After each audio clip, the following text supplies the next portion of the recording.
Hey guys, this is Skeleton Steve. Welcome to another one of my chapter reading videos. This is a chapter from one of my Minecraft fiction books. If you like what you hear, check the description or follow the video link. There are probably more videos about this particular book.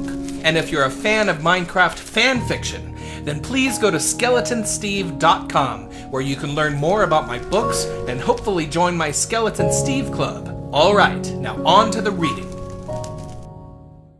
Minecraft Diary of a Creeper King. Day 1. Let's see, is this night 1 or day 1? I figure I'll write these entries in terms of days, since I never sleep. I will try to ignore the fact that, since I don't have any hands that I can write with, I'm sitting under a tree right now dictating, saying my story out loud to my good friend, Skeleton Steve. He says that I should just tell the story like I'm writing it.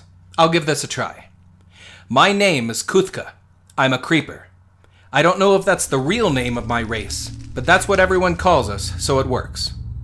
Other creepers would probably say that I'm a weird guy, an oddball, but other creepers don't say much. That's what's different about me. I don't know very much about where we came from. Heck, I don't even remember much about a year or so ago.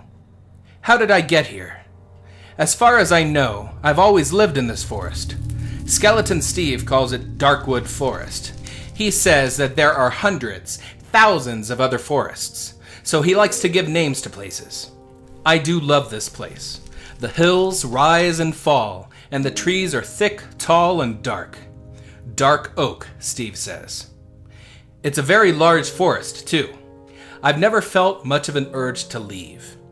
On one side of the forest, where the hills slope down, there's a thick jungle where the trees are different. On another side, the hills rise higher and higher until the trees stop and snowy peaks reach into the sky. I never go there to the cold mountains, hardly ever really. I prefer to be in warmer climates. The jungle is nice and warm, but it's also full of water and rivers, and I don't care for water, not at all. On the other sides of Darkwood Forest, the hills continue for quite a ways with tall, dark oak trees until they wind down into some grassy plains full of flowers and horses. I love this forest, but I'm getting sidetracked. Creepers are very solitary. I've seen many creatures in this world, living in and passing through my forest. Some creatures have moms and dads. Most of them are babies and then grow up. The zombies and skeletons don't. I don't know where they come from. Where Skeleton Steve came from. I think he was something else before he became who he is today. I don't know much about my past or where my race comes from. I don't remember having a mom or dad, and I don't remember being smaller or growing up in any way. I hope to find out about these things in time. Creepers don't exactly have a library of their race's past. There's nothing to study, nothing we can learn from our elders. I can't even tell the difference between a young creeper and an old creeper. I assume that I'm young, but maybe we just don't have very good memories. Who knows? And the creepers I see while I walk around my forest don't have much to say either. Earlier today, I was in my favorite part of Darkwood, my clearing. Near the very middle of this forest is a large clearing, a place where the trees break, and a wide valley of grass stretches out a long way. Red and yellow flowers pepper the open expanse. I love to go there during the day and watch the flowers sway in the breeze, feel the sun on my skin, and watch the clouds roll by. At the time, Skeleton Steve was back in the forest. He doesn't sleep either, but he can't explore with me during the day. If Skeleton Steve steps into the sunlight, boom, he'd catch on fire. I've only seen it happen once before. He's pretty careful, but I guess that's just part of being undead. So, Skeleton Steve was back in the thickest part of the forest, waiting out the day in the shadow of a large, dark oak tree, and I was watching another creeper walk across the clearing.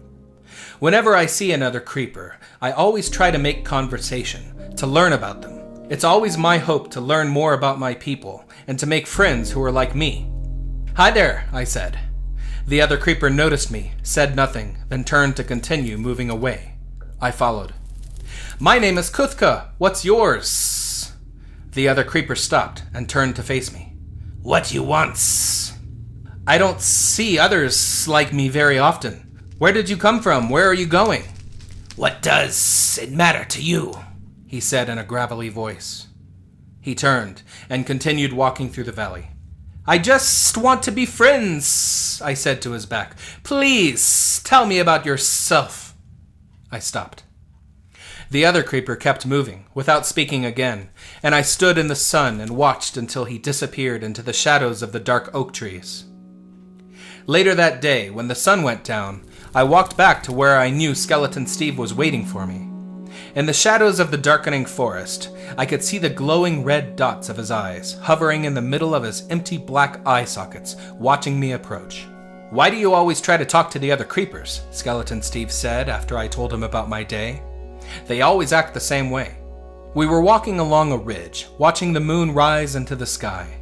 Skeleton Steve's face was silver in the fading light. I could see in the darkness just fine, but when the light faded away, the colors of the world disappeared too.